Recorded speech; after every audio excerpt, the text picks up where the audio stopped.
When it comes to onions, it's often an unpleasant experience for most people in the kitchen. They make us cry, they don't smell good, we get that aroma or that taste in our mouth, and we really don't like dealing with onions.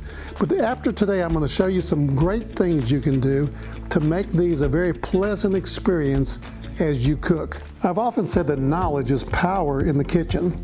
So this is part of my series on 50 tips and tricks every cook needs to know. This is a series that discusses and demonstrates simple concepts, methods, and techniques that anyone can master to take their cooking to the next level. So one of those little kitchen secrets that a lot of people don't know how to do that really makes your onion come to life is caramelizing the onion. That simply means that we're going to pull some of those sugars out of it and we're going to give a nice browning effect to the onion. It's something so simple to do, and it will transform and revolutionize the way you cook. Now, what can you use caramelized onions for? Great on hamburgers, pizza. You can use those in sauces or dips, just about 100 different things. Caramelized onions are just wonderful on just about everything. So let's start cooking. We have what I call the 7 S's of caramelizing onions. So S number 1 is the selection of the onion. What kind of onion can you use? Well, you can use a yellow onion, you can use a red onion, you can use a white onion. All of those are wonderful onions to use when you caramelize. The second S of caramelizing onions is slicing the onion. When you do that, you want to have a julienne cut, something real thin and narrow. That's a skill that we'll be talking about in this series of videos on how to do a julienne cut on onions. But that's what we do when we caramelize onion. Now, can you caramelize chopped or diced onions? Obviously you can, but this is usually the traditional way of slicing an onion when we caramelize. So the third S of caramelizing is what we call sauteing. Of course, you're going to need a skillet much like this. You're going to need some fat in order to get the onion started. And we're going to heat this skillet up here. Now, what kind of fat do I add? I'll usually add a little bit of oil, a little bit of olive oil, virgin olive oil, extra virgin olive oil, and a little bit of butter. Not a lot, but just a little bit. And we're going to saute these yellow onions, and we're also going to saute some red onions in with it. That's going to be a little interesting thing to do today.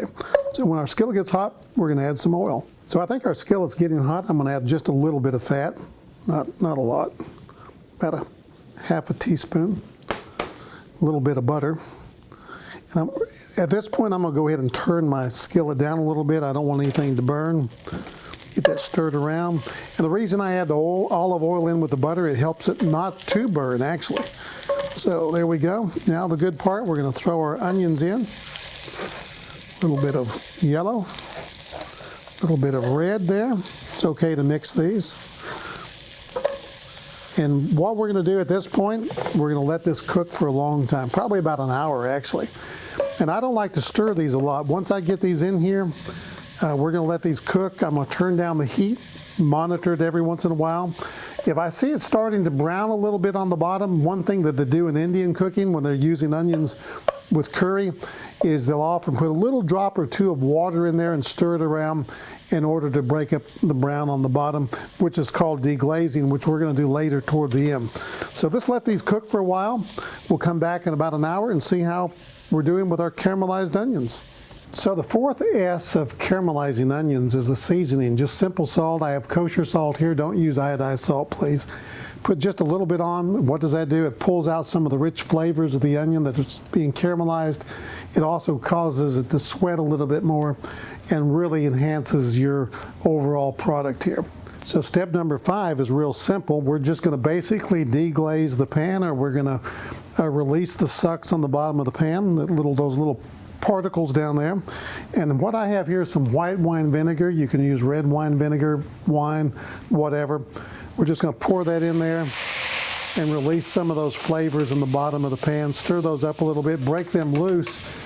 Those are so valuable, and then they'll probably choke you a little bit if you use vinegar like I just did. Now let me tell you about stirring, which is like a bonus S for you, number 6. When I caramelize onions, I don't stir them a lot. I try to maintain the heat to a point where I don't need to really stir them too much until I get to the point here where I want to deglaze the pan, and then I'll stir, but ever so lightly, ever so gently, and then we'll let those cook. So these are just about done, which leads us to the 7th S of caramelizing onions.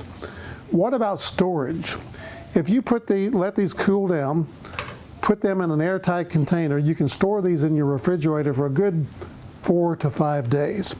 And I think that once you learn to caramelize onions properly, whether it's a julienne cut or whether it's diced onions or how you want to cut them, it's going to really enhance your cooking and bring new dimension to everything that you want to do in cooking. Thank you for watching this video today, which is part of my series on 50 tips and tricks everyone should know to become a better cook. We talked about caramelizing onions.